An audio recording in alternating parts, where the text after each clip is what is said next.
Voilà 18 ans qu'Handicap International donne rendez-vous aux citoyens une fois par an pour fabriquer ensemble une gigantesque pyramide de chaussures. 32 villes de l'Hexagone ont participé à cette opération, dont Coudekerque-Branche. La ville en a d'ailleurs fait un rendez-vous incontournable. C'est également l'occasion de parler du handicap à travers la présence de plusieurs associations sportives. Kelly O'Neill était sur place.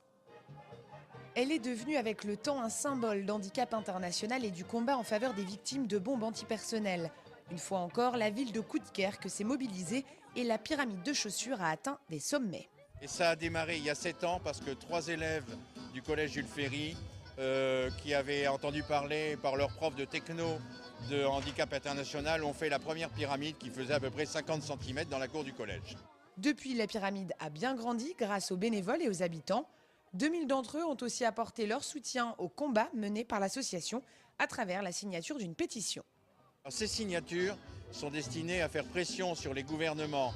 D'une part, les gouvernements qui n'ont pas signé les traités d'Oslo, entre autres, et d'Ottawa, sur l'utilisation, la vente, la fabrication de ces mines. Et d'autre part, faire pression sur les États qui ont ratifié ces traités, mais qui l'ont peut-être un peu oublié, leur rappeler qu'ils se sont engagés, entre autres, à aller déminer les terrains. Le déminage, une opération à haut risque, mise en scène ici par les bénévoles de la ville. Comme vous pouvez le constater, c'est une activité extrêmement lente et qui demande une concentration de tous les instants.